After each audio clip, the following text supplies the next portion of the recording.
Hey, what's up, people? The question of the day is, what skills will help you be successful in your academic and, you know what? I look a mess. Hold on. That's a little better. Alright. Now, the question is, what technology skills will help you to be successful in your professional and academic career? And we're going to spend today finding that out. And our first stop is the Ferguson Center, where we'll go and interview our career consultant, Jenny King. But first, I'll stop and interview a few students and their opinion on the technology that we can use to help us out. Okay, so I think that, social networking sites, they definitely help as far as academics and work. I know a lot of different businesses right now are tapping into Twitter and Facebook and things like that in order to get in contact with their customers and the consumer. But, academically you can talk to people during your classes or things like that in order to get homeworks or whatever you might have missed. So I think that social networking helps in both academic and career aspects. University of Alabama offers a lot of different technology. There are a lot of different types of technology for you to use as a student. You can get involved with the e-learning system and interact with other students within your class. You can talk to each other in your homework, have discussions with each other, all that kind of stuff. You can get involved with all of the things they offer on MyBama. They have information for you from degree works all the way to career services.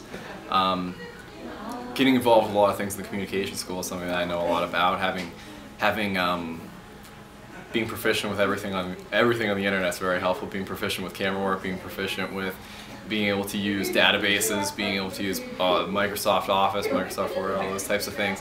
Being able to understand how to create, Flash and Java and all those types of things. Those things are all very important for your professional career. It all depends on what you want to actually be in your life, I suppose. But having all those skills can really apply to a lot of different positions. Personally, me thinking of wanting to do marketing and advertising, I would think Twitter would help be a good asset for like getting your name out there, networking and getting stuff put out on the mainstream so people know about it. And Twitter, everybody's on Twitter. If you're not on Twitter, what are you doing on Facebook? That might be a problem.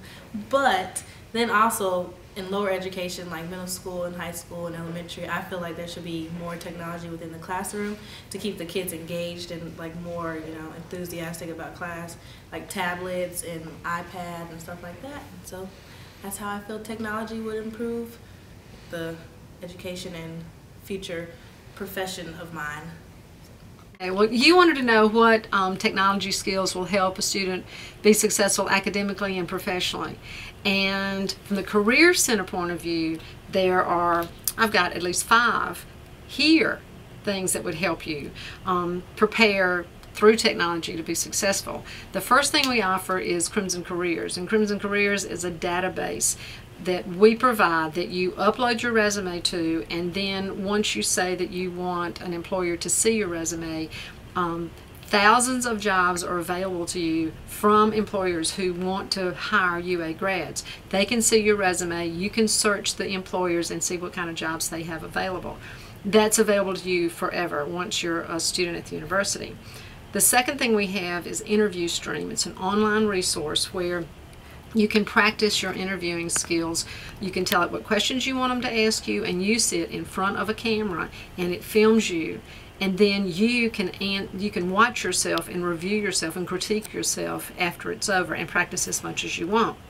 We also have a service called Career Beam, and Career Beam has online assessments that can help you find your strengths, and it helps you figure out through a lot of different questions about which way you want to go with your career. If you choose to go to grad school first instead of launching your career after you get your undergraduate degree, we have a service called Brain Fuse online, where you can upload your statement of purpose for grad school, and it goes into, I see women sitting at the kitchen table that are retired English professors, but they go through and critique your statement of purpose. They don't change it, they don't edit it, but they give you suggestions as to how to make it better. The last thing we have online are handouts that cover all sorts of interview ideas, what you can do with a major, dining etiquette, cover letters, resumes, and that's all online.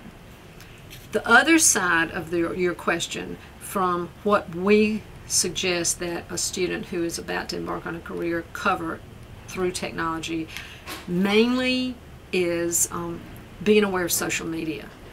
Facebook, Twitter, I know you're sick and tired of us saying that, be careful of those privacy settings, but LinkedIn is the professional network that you need to become aware of. You need to join groups, you need to get on LinkedIn, you need to put your resume on there.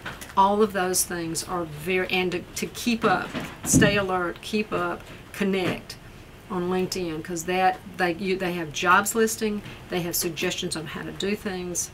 That's the perfect one to connect with. And, oh yes, lastly, be aware of all the sorts of technology skills that you can gain. InDesign, all the Adobe products. Be sure you know Microsoft Outlook. If you say you know Outlook, you know all the programs involved. If you don't, then specifically say Excel, PowerPoint, Word, and be sure you know how to use those, that you are able to change a double space to a single space. Be sure you're telling the truth when you learn those things. That's it from my end. Thank you. Now we're at my own personal workplace, media production, Crimson Tide Productions, where we're going to get the opinions of who I consider the experts. Let's go. I think it's really important for students to have any kind of hands-on with any kind of technology, especially if they want to get involved in this field, whether it be a Mac or a PC, to cameras, to anything of that nature, because it gives students a head start on what is needed in our kind of field, which is video.